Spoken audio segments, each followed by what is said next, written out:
Hello guys, welcome you all to Academy Defense. This is Raviraj. Hope you all are doing well. And today we are going to complete chapter 11 of Class 6 Science NCERT. Last videos में chapter 10 complete हो गया, तो उससे पहले के जितने भी chapters हमने कंप्लीट कर दिया है, तो प्लेलिस्ट में जाके अगर आपने नहीं देखा तो जाके डेफिनेटली देखो. And let's start this video. तो आज हम करने वाले हैं लाइट, शैडोज एंड रिफ्लेक्शंस. तो हम सिर्फ रेलेवेंट पोर्शंस कंप्लीट करवाएंगे जो एग्जाम्स में जिससे क्वेश्चन पूछ सकते हैं. Exams like UPSC, CDS, CAPF, NDA and civil service examinations. और इरेलेवेंट पोर्शन सारा स्किप कर देंगे सो दैट आपका रिवीजन फटाफट हो जाए एंड हम बाकी के क्लासेस भी कंप्लीट करें. तो यहाँ पे आप देखो ल्यूमिनस का डेफिनेशन दिया गया है. तो ल्यूमिनस ऑब्जेक्ट एक्चुअली में होता क्या है? तो objects like that the sun that gives out emit light their own are called luminous object. तो ल्यूमिनस ऑब्जेक्ट उस चीज को कहते हैं जो खुद की रोशनी एमिट करती हो. फॉर एग्जाम्पल सूरज. सूरज क्या है? खुद की रोशनी है, वो किसी से रोशनी उधार नहीं लेता, उसकी खुद की रोशनी है. और कोई स्टार्स ले लीजिए, स्टार्स की भी खुद की रोशनी है. लाइट बल्ब हो गई, उसकी खुद की रोशनी है. लेकिन जिसके पास खुद की रोशनी नहीं है उसको हम लोग क्या कहते हैं? तो उसको हम लोग कहते हैं non luminous object. For example planet. Planet क्या है? सूरज की रोशनी लेती है, राइट. मून भी सूरज की रोशनी के बेस पे है. तो ये सब हो गए नॉन ल्यूमिनस ऑब्जेक्ट. तो एग्जाम में क्वेश्चन पूछा गया था कि विच one of the following is a luminous object. Screen पे आप क्वेश्चन देखो और उसका आंसर आप कमेंट बॉक्स में फटाफट बताओ. चलिए, फिर यहाँ पे देखा गया कि ऑब्जेक्ट, ओपेक ऑब्जेक्ट क्या होता है. ये टर्मिनोलॉजी कुछ है, तो टर्मिनोलॉजी समझना जरूरी है, आगे फर्दर बहुत काम आएगी. तो ओपेक ऑब्जेक्ट उस चीज को कहते हैं जिसके आर पार आप नहीं देख सकते. जैसे पिक्चर दिख रहा है सामने आपको, दीवार हो गया, कोई लकड़ी हो गई, या लोहे का दरवाजा हो गया, या वॉल हो गया. तो इसके आर पार आप देख सकते हो क्या? नहीं देख सकते हो. कार्डबोर्ड हो गया, है ना, लकड़ी का कार्डबोर्ड, या कोई भी पेपर ले लो, उसके आर पार देख सकते हो? नहीं. तो वो हो गया ओपेक ऑब्जेक्ट. फिर आते हैं ट्रांसपेरेंट पे. तो ट्रांसपेरेंट का बेसिक डेफिनेशन सभी को मालूम होगा कि जो पारदर्शिक चीज होती है जिसके आर पार आप देख सकते हो, जैसे प्लास्टिक, ग्लास, है ना, बॉटल, इसके आर पार देख सकते हैं, तो वो हो गया ट्रांसपेरेंट ऑब्जेक्ट. फिर एक ट्रांसलूसेंट. तो ट्रांसलूसेंट एक्चुअली ओपेक और ट्रांसपेरेंट दोनों के बीच में आता है. मतलब आप देख भी सकते हो या नहीं भी देख सकते हो, दोनों चीजें. स्क्रीन में जो अपीयर हो रहा है, जो फ्रोजन ग्लास होती है, ये होती है ट्रांसलूसेंट. तो ट्रांसलूसेंट में बहुत ही हल्की चीज दिखती है बट क्लियर कुछ भी नहीं दिखता. ठीक है, होप आपको ये समझ आ गया हो. अभी आपको बताना है कमेंट में कि इस बंदे ने कौन सा चीज होल्ड करके रखा है, ट्रांसपेरेंट, ट्रांसलूसेंट या ओपेक ऑब्जेक्ट. ठीक है, फिर यहाँ पे कुछ भी रेलेवेंट पोर्शन है इस पेज पे, इस पेज को स्किप करेंगे, आपका टाइम वेस्ट नहीं करेंगे. यहाँ पे देखो, अ shadow is obtained only on a screen. तो कहने का मतलब ये है कि एक स्टेटमेंट टाइप ऑब्जेक्ट आएगा. जैसे यूपीएससी में क्वेश्चन पूछते हैं ना, which one of the following statement is correct और which one of the following statement is not correct. तो अगर स्टेटमेंट में दे दिया जाए कि a shadow is obtained only on a screen, तो इसका मतलब क्या हुआ? This statement is correct. बिना स्क्रीन के आप शैडो कहाँ ऑब्जेक्ट करोगे? हवा में नहीं करोगे ना. हवा में कहीं शैडो बनता है क्या? उसके लिए आपको चाहिए ना कुछ ना कुछ. जैसे जमीन पे शैडो बन रही है तो जमीन भी एक तरह का स्क्रीन हुआ, है ना. जैसे स्ट्रीट लाइट के नीचे आके खड़े हो गए तो जमीन पे शैडो बनी. या घर में कहीं लाइट ऑन है तो आप देखो रूम में ही कहीं शैडो बन गई. तो कुछ ना कुछ स्क्रीन चाहिए होता है बैकग्राउंड में शैडो डिस्प्ले करने के लिए. तो जैसे यहाँ पे देखो, इस लड़की ने टॉर्च ऑन किया और इस ऑब्जेक्ट का जो शैडो है इसके पीछे यहाँ पे बन गई. ये जो इसने एक कार्ड होल्ड करके रखा है ना, कार्ड में शैडो बन गई. तो ऑब्वियसली शैडो बनाने के लिए स्क्रीन होना जरूरी है. आई होप बचपन में सभी में कुछ ना कुछ इस तरह की चीजें बनाई होंगी, जो बकरी, भेड़, हिरन, पंछी. तो जो हम बनाते हैं ना, तो ये भी एक शैडो पे ही, एक स्क्रीन पे ही प्लेस होता है.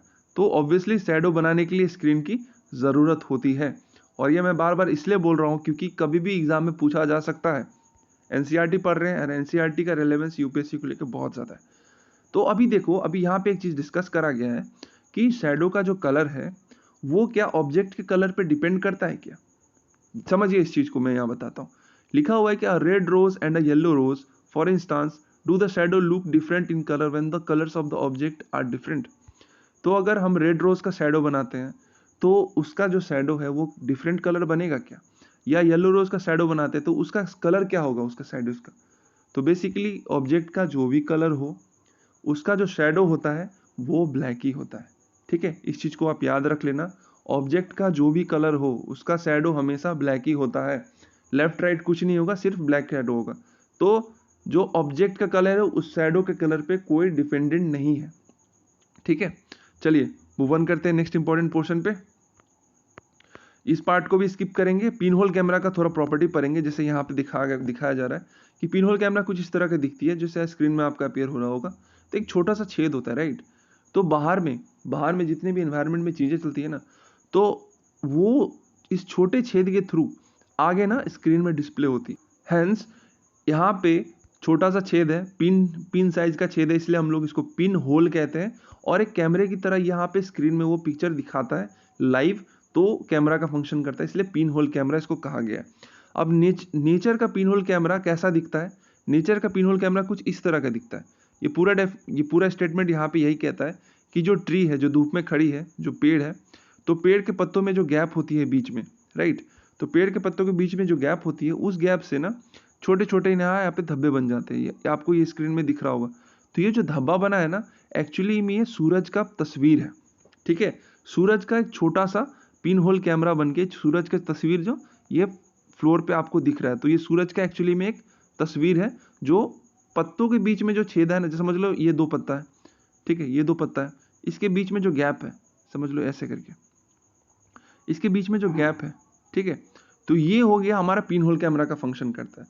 तो सूरज की रोशनी इसके थ्रू होके जमीन पे जाएगी और जमीन पे कुछ इस तरह की पैचेस बनाएंगी, तो एक्चुअली में ये सूरज का पिन होल पिक्चर है। तो यहाँ पे स्टेटमेंट ये होगा कि does the tree standing in the sun, या does the tree forms the pin whole camera और act as a function of pin whole camera. तो यस, ट्री का जो पत्ता है वो पिन होल कैमरा की तरह फंक्शन करता है।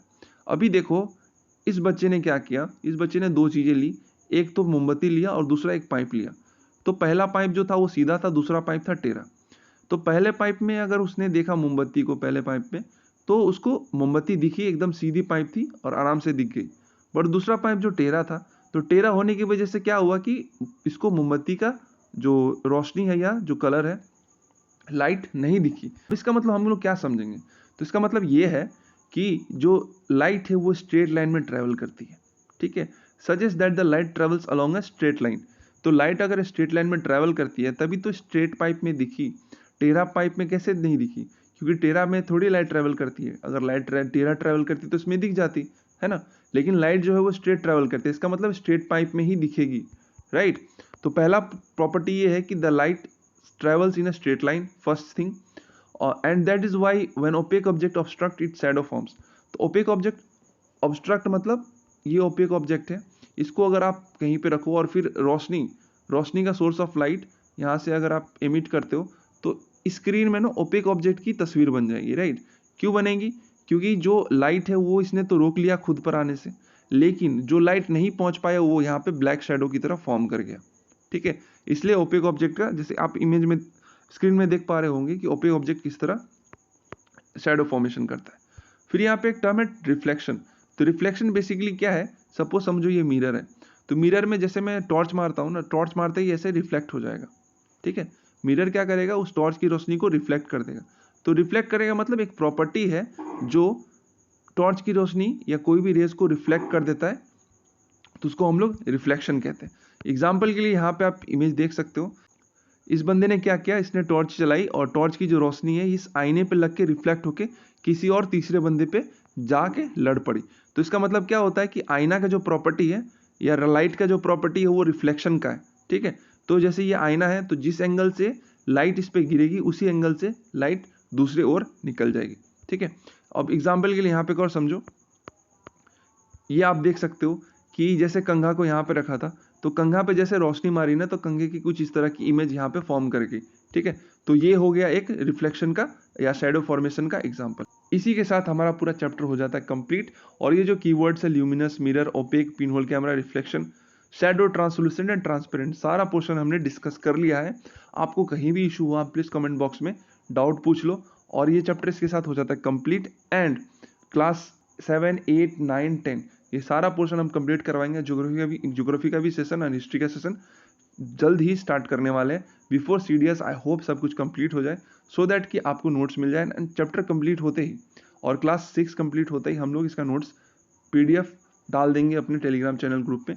टेलीग्राम चैनल डेफिनेटली ज्वाइन कर लो, उससे आप ही को सुविधा होने वाली है।